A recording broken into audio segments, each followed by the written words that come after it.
The stage is now all set, ladies and gentlemen. We are going to be introducing the panelists shortly, and for that, we'd like to call on stage our moderator as well.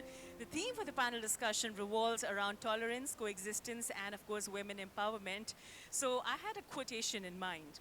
And for me, I wanted to talk a bit about peace, that peace is not something you wish for. It is something you make, something you are, something you do, and something you give away. So ladies and gentlemen, please warmly welcome on stage our moderator for the panel discussion, the former president of IBPC, the former president for Deloitte. Of course, we've got Mr. Abbas Ali Mirza on stage, please. He shall be introducing the panelists one by one and taking it further. Thank you very much.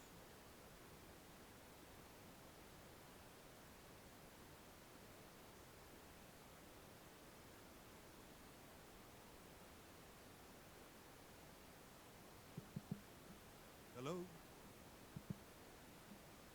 Good evening, ladies and gentlemen. I'd like to invite the panelists first and then introduce them. So in no particular order, can I first have Dr. Jean Shadatpuri?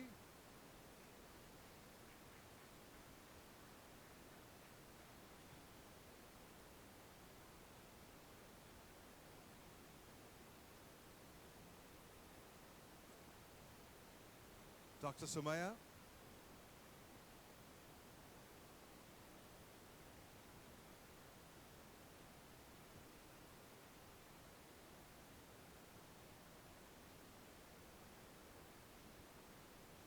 Dr. Taylor Elizabeth?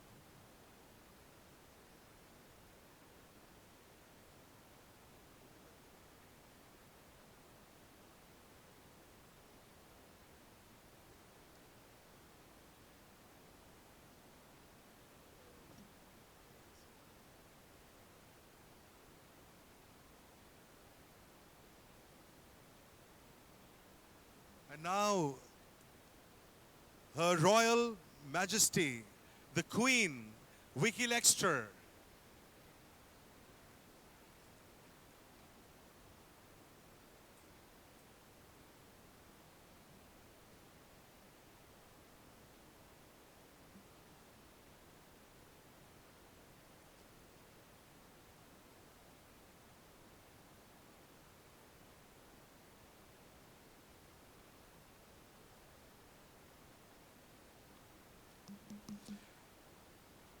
Once again, good evening. Welcome to this fabulous Excellence Awards night.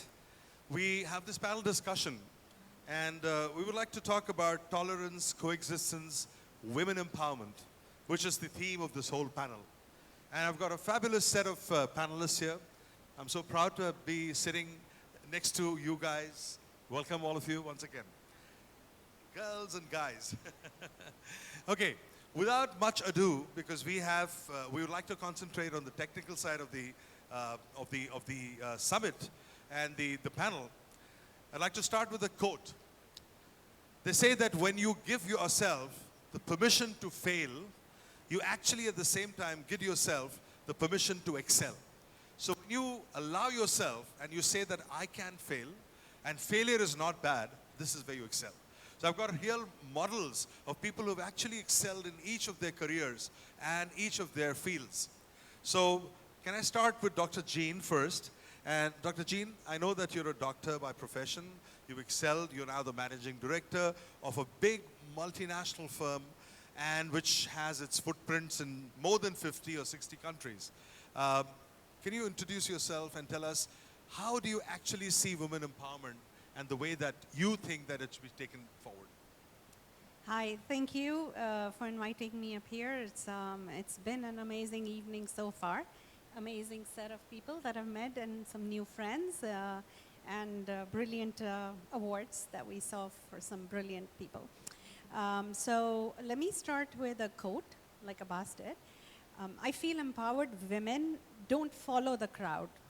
They lead it, proving that the only time they look back is to see how far they've come along and how many people they have with them. So starting with that, I think women empowerment comes in different ways and forms. I feel, first of all, economic independence is critical. So understanding financial literacy, access to jobs, entrepreneurial opportunities, which enables the women to contribute back to the society, making them self-sufficient. That's important. Education and skill development, I'm sure there are people who can talk about that. Legal rights and representation, where they discuss the importance of legal right and representation, equality of rights for women so they understand what is there to protect them. But I do think women empowerment also comes from self-care. So emotional well-being is a big component of what I do. I have a company in mental health space, and emotional well-being is what I like to call it, which is, I think, extremely critical for a woman to realize how to get some me time and get some downtime to establish a good work-life balance so that they are the best of themselves. Having said that, I think women are empowered already, so they don't need to seek anyone to empower them. They have a lot of qualities and strengths that the other gender sometimes doesn't have. I mean, we saw the beautiful women that walked up. There's grace, there's elegance, there's brilliance, and there's beauty inside and outside. Thank you, Dr. Jain. Ladies and gentlemen, please put your hands together for these wonderful thoughts. Very thought-provoking. Thank you. We've all heard about Albert Einstein, the man of the century, Time magazine called him. Very high IQ. But I think in order to succeed in life, you don't just need IQ, but you need something which Daniel Goleman, that's I have heard of from him through all his books. He talks about emotional intelligence. And under emotional intelligence, you've got things like empathy. What is empathy? Empathy is like when you start understanding the feelings and you start sharing the feelings of others. That's what it is. We've got here a person who actually exemplifies, portrays this, actually that's your career probably, and does it very well, Dr. Taylor Elizabeth. So, Dr. Elizabeth, can you introduce yourself a little bit and tell us about what you do? And how do you expect this audience to actually understand this very great concept called emotional intelligence? Hi, can you all hear me? Yeah, you can hear me? Fantastic. Okay, good evening, everyone.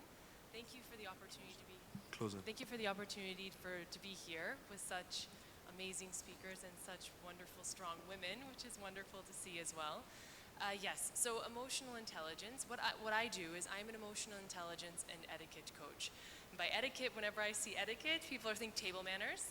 It's actually not just the table manners. I do is basically learning the skills and the way in which to present yourself so that you are the best version and most successful version of yourself through your mindset, your behavior, your communications, and your image. This is what I coach. I work with executives, to schools, so kind of the wide range within society. So how is emotional intelligence relevant? Well, I guess we'll start with your first quote about failure, okay? So failure is usually a very significant point in everyone's life, is they have something that happens to them. And they either decide to stay in the failure or to stop at the failure, or they decide to lean into it and to grow. And usually the quotient there, the intelligence there, is the emotional intelligence. That's what that part is. And as an emotional intelligence coach, I actually firmly don't believe in failure. The only failure that exists is if you decide to not lean into that, if you decide not to grow, because this is actually where most of our creativity, our definitely resilience, and our growth and our ability to succeed comes from, is in those moments of challenge and in failure. So if you're not uncomfortable, and if you're not feeling that need for growth, then you're probably not at a point where you're challenging yourself enough, or you're not leaning into that enough. So that's one part of emotional intelligence. How it's applicable for everyone else is really learning about self. It's actually very inward. The process of emotional intelligence is in 5 points. The first is self-awareness, which is the hardest point. It's learning about self. Not just inside, but also how your behavior, your emotions, your interactions with others are affecting others, and then how that comes back and affects you.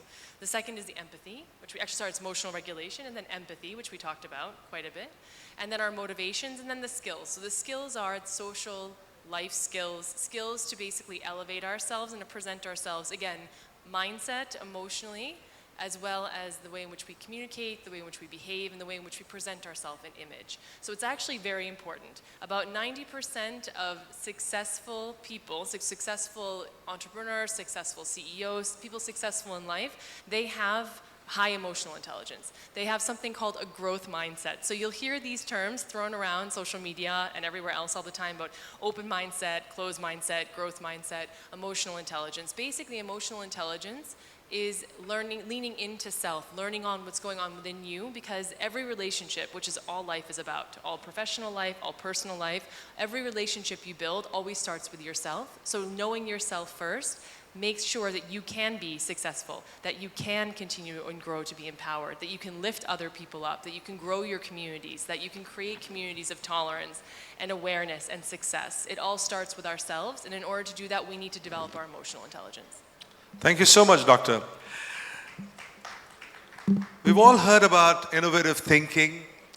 We've heard about thinking outside the box. But someone says that I don't need to think outside the box. I need to look at what can I do within the box. There's a lot that we can do within our environment. I would like to now introduce to you Dr. Sumaya Al-Kolhani. She's a professor, she's an author, who's written extensively, and she's written books on improving educational gender, equality in religious societies, human rights, philanthropy, comparative religion, and many other things. Doctor, welcome on the panel. I would like you to introduce yourself a little bit about what you do and talk about the things that you believe can contribute towards the women empowerment in these fields that you deal with. First of all, thank you so much for inviting me. It has been a pleasure and a great night so far. Okay. Part of what I do is I teach at United Arab Emirates University, and most of my students are women. So one of the main things that I try to teach them is how to make a decision, since all of these, hopefully one day they will be a decision makers, how to make a decision in this difficult reality, in this conflict world, but at the same time to make the right decision, because making the right decision with all these controversial world that we are living in is pretty challenging. So, I mean, I came from a country which called Yemen. Hopefully all of you know where is that. And sometimes we take, I mean, in United Arab Emirates, we take the women's equality and the opportunities that we have here by granted. And we think that all the women living the same life that we are living here. But unfortunately, that's not the case with many countries. Look at Afghanistan, look at Yemen, look at many other countries. Women are still struggling a lot. And part of what we have to, I mean, I emphasize in my teaching and my research is how to empower women to be able to make the decisions, to change their life, to make a contribution to the society locally and internationally. So basically, I would like to share a small story to tell you the significance and the importance of women's participation in politics. In Yemen in 2008 or 2009, there was a discussion regarding how to set an age for marriage, since marriage is one of the setback of education. If you are getting married early, you're not going to be able to be educated, you're not going to be able to get a job. This discussion did not go anywhere. And the reason for that is because there was only one woman in the parliament who tried to stood against more than 300 members of the parliament who were male. And that proposal actually did not pass because it was just one voice in front of all these 100 male voices, and basically up until now, women in Yemen can get married in 8 years old, 9 years old, which is a big problem for many women still in many countries. And hopefully this would change. Many countries have managed to make a major progress, but we are hoping for more progress in the future. Thank you very much, Doctor. And as we always say, we have to wait for the best to come, and here we have a queen. We have Her Royal Majesty, Queen Vicky Lexter. Please put your hands together for her. We are honored to have you on a panel, ma'am. It's a pleasure to be here. I'm reminded of what Julius Caesar said. I came, I saw, I conquered.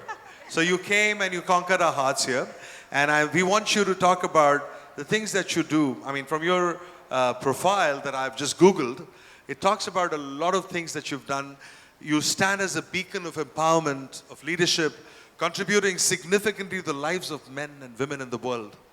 And what I really loved about what you do is that you contribute to that very famous theory that we have in Africa, which says that when you succeed, everyone else succeed.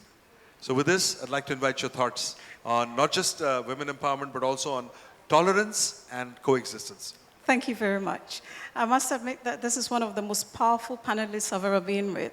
And when we talk about women empowerment, sometimes we forget and we try to think that we have to downplay the men or push them down to look good. So I always get excited when I see women talking about empowerment without having to push the other gender down. In Africa, there's a quote that when you educate a man, you educate an individual. But you educate a woman, you educate a nation.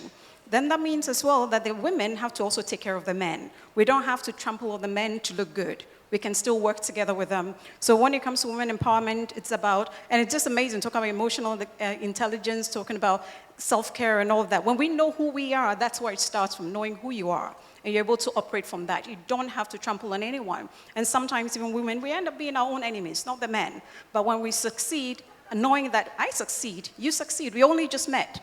But it's in my interest that you all succeed, because indirectly or directly, I also succeed. And for me, that's the theory that I actually practice, that yes, one person succeeds, we all do. So when it comes to even the girl child empowerment, we don't want to reverse the abuse that took place in the past. Because what I'm seeing a lot is that in the past, the boys were educated and the girls were left behind. And now we're just promoting just the girls and leaving the boys behind. So these same girls grow up and they want to get married. The boys are below their standard. I've been to award ceremonies where, or even school graduation, where all the girls are getting the awards and the boys are left behind. And then it affects the girls anyway. So we think by helping the girl child, we have to help the boy child too, so that we teach them healthy balance, healthy competition, and to know who they are and work closely with their brothers. In terms of my kingdom, you were asking, so yes, it's a bit, I like to work outside the box. So my royalty comes from Ghana. But instead of focusing on just my people, I'm based in Canada, and our kingdom is multinational, multicultural, so they're blacks, they're whites, they're Ghanaians from different tribes, different countries that are part of my kingdom, to bridge the gap, because there are too many divisions in life. And so what we're doing is to bridge the gap and give the voiceless a voice, and to really be one happy nation. And so being Dubai, it's like, it's the place for my kingdom, right? Seeing all the different nationalities come together, working together, and being as one is like, wow, what a perfect model. So I'm really excited to be here. Thank you. Thank you so much. Now, when I listen to all these great panelists and their thought-provoking ideas, I'm reminded of what Shakespeare said, William Shakespeare, saying that either you're born great or you've got greatness thrust upon you. I don't know what you guys are, but I have actually been part of a panel with very great people. Thank you very much. Can I have the closing thoughts from all of you on peaceful coexistence, tolerance? Because UAE stands for that, tolerance. So thank you for this. So as an emotional intelligence coach, as an etiquette coach, and someone that works in 22 different countries, that has traveled to 68 different countries, and could not say more about Dubai being everybody coming together. And that's one reason why I love it. One of my ethos is that when I meet someone, I meet them where they are, not where I think they should be, or where I think any bias I may have thinks they should be. I meet them where they are, the other human being to the other human being. And I believe that this is the fundamental starting point for coexistence, for tolerance, for love, for creating strong, multinational, diverse communities that grow together and that are successful. It really starts with the way in which we approach every person, that we meet them to see them who they are, the human being in front of us, because there is always so much more that connects us that would ever be diversive or divisive between us. Thank you. Dr. Subaya. Just to follow up with the rest of the panel. Just to follow up with the rest of the panel, I mean, I would like to thank United Arab Emirates for the major progress that they have made in gender equality, in education, labor force, and so on. And sometimes we look further to the Western countries and we see that that's how we would like to arrive. But in reality, we have a really good example in here in the Middle East. And we can take United Arab Emirates as an example and that we can follow in all these majors where women can be beside male and everything, and they have made progress, they have made a great one, other countries are following, and hopefully we'll see more countries are following their steps. Thank you very much. Dr. Jean, and then Her Majesty. I think UAE is a symbol of secular, tolerant, diverse, inclusive country. It's a symbol of peace and tolerance. And we just met His Highness. I think he's done so many initiatives that just encourage. So it's more, it talks in actions and not just words. We have places of worship that are in one place. We have the country opening its arms to all the races and all the nationalities. We have the biggest temple, BAPS, that's the biggest symbol of tolerance and peace. For closing remarks, I just want to say one thing, is everyone here has businesses and companies and corporates that they work for. Women leaders often bring a very unique perspective and innovative solutions to challenges. It fosters a culture of creativity and problem solving. Would urge to see more women in leadership roles. It's important to promote diversity and inclusion in the workplace. It also leads to a very vibrant, equitable, and a productive, dynamic environment. Emotional intelligence, as Elizabeth was saying, is also a quality that usually women excel in. This includes empathy, communication, collaboration with the team, enhancing the team dynamic, and really leading to employee satisfaction. There are studies that have actually shown that if you have women in the government, parliament, or on the board, the profitability of companies have been higher. I wouldn't quote how much higher, I just believe they're higher.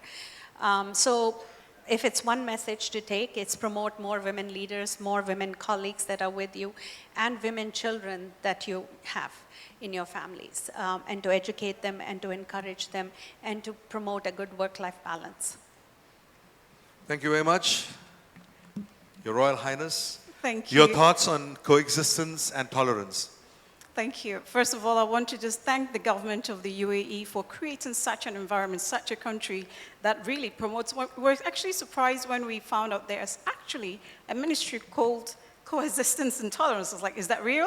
And we found out, yes, it's real. And like, that's an amazing, amazing, amazing plan. And I'm learning from you and things how to make my kingdom a better place for the whole world, right? And I just want to say thank you again, ladies. It's been amazing just meeting all of you. And again, as women, we need to support one another. Since I've been in Dubai, it's been 10 days. From here, I have to go get ready and get on my flight back to Canada. But every relationship I've met is a meaningful one. And to crown it all, I meet you beautiful ladies. Let's pray for one another. Let's support one another. And let's make the world a better place. Thank you very much. Here we conclude this, the panel. Can we just take a picture together? I'd like to call upon here, and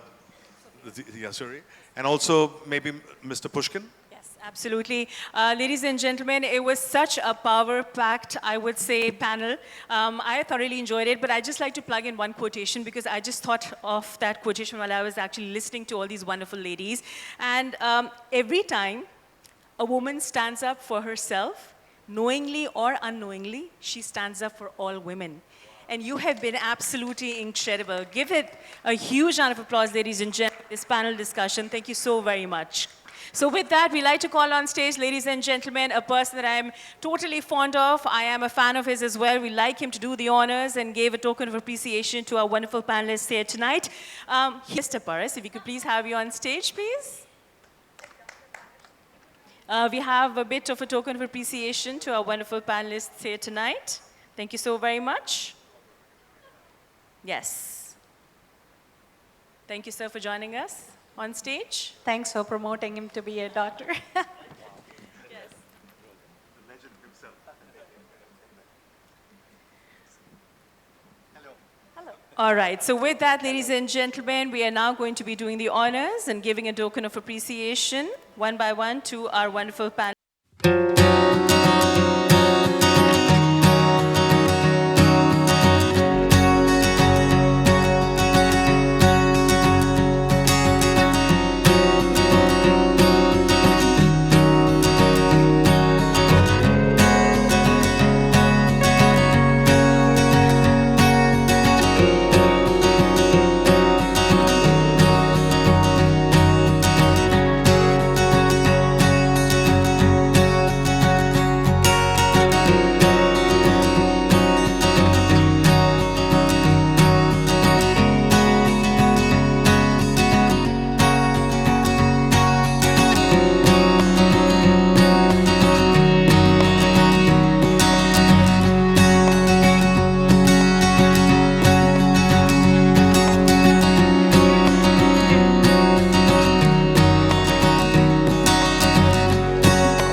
awards again.